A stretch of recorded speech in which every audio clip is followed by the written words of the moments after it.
Rahasia kuatnya Sambo saat awal kasus pembunuhan Yosua terungkap di sidang.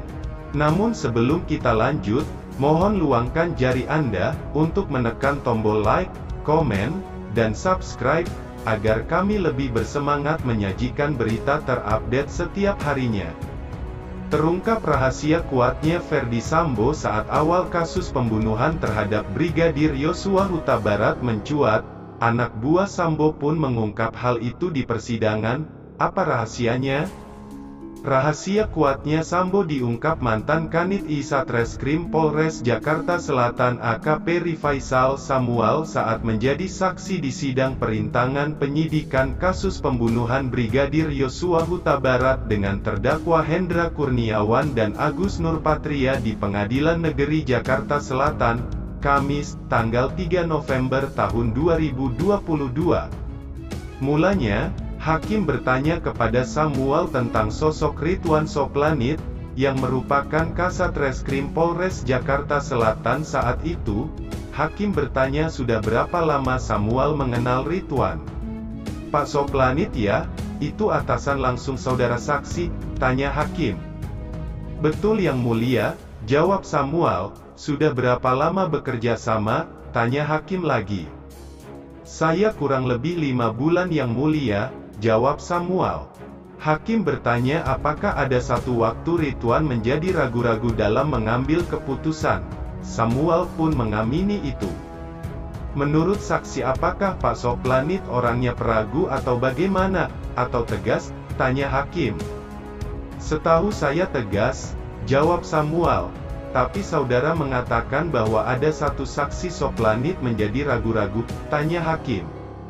Betul, jawab Samuel. Hakim pun bertanya apakah keraguan Ridwan itu berkaitan dengan kejadian penembakan di rumah dinas Ferdy Sambo di Duren 3. Samuel menyebut keraguan Ridwan itu mungkin karena yang memerintahkan saat itu adalah seorang Kadif Propam Jenderal Bintang 2 yakni Ferdy Sambo. Izin yang mulia, izin menjawab. Jadi untuk poin tersebut, ini menurut pendapat saya sebagai bawahan. Jadi memang pada saat pelaporan itu saya sampaikan itu emang perintah Pak Sambo Pak. Jadi mungkin keraguan yang dihadapi beliau adalah yang memerintahkan seorang Kadif Propam Pak. Mungkin itu, kata Samuel. Disinilah, Samuel mengungkap rahasia kuatnya Ferdy Sambo. Samuel menyebut Jenderal Polisi Bintang 2 di tubuh Polri itu banyak, tapi Kadif Propam hanya satu dan memiliki kewenangan khusus terhadap polisi umum.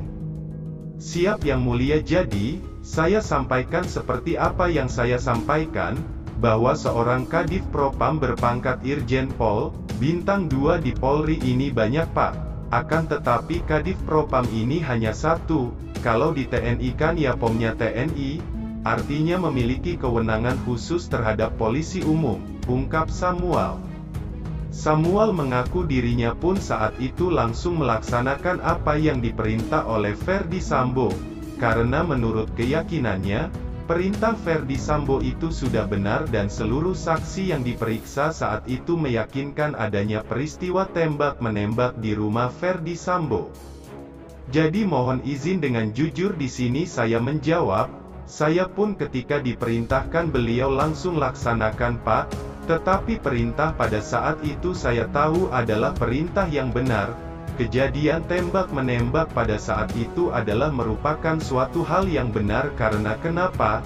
Karena seluruh saksi meyakinkan seluruh penyidik yang ada di TKP bahwa itu adalah benar peristiwa tembak-menembak, tuturnya. Hendra dan Agus didakwa merintangi penyidikan pembunuhan Yosua. Mantan Karopaminal Propam Polri Hendra Kurniawan dan Kombes Agus Nurpatria Adi Purnama didakwa merusak CCTV yang membuat terhalanginya penyidikan kasus pembunuhan Yosua Huta Barat. Perbuatan itu dilakukan Agus dan Hendra bersama dengan 4 orang lainnya.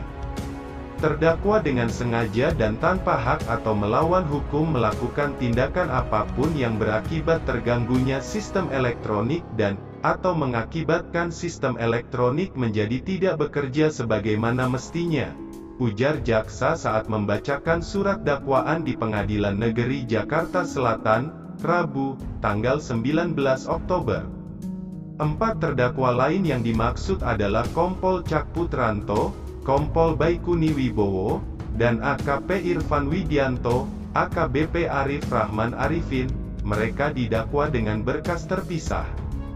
Agus dan Hendra didakwa dengan pasal 49 junto pasal 33 dan pasal 48 junto pasal 32 ayat 1 Undang-Undang Nomor 19 Tahun 2016 tentang perubahan atas Undang-Undang Nomor 11 Tahun 2008 tentang Informasi dan Transaksi Elektronik, Undang-Undang ITE, junto pasal 55 ayat 1 ke 1 KUHP dan pasal 233 KUHP dan pasal 221 ayat 1 ke 2 junto pasal 55 ayat 1 ke 1 KUHP. Nah, gimana menurut kalian? Mungkin itu saja yang dapat kami sampaikan. Jika ada salah kata mohon dimaafkan, karena kesalahan datang dari saya pribadi, yang tak luput dari salah dan dosa.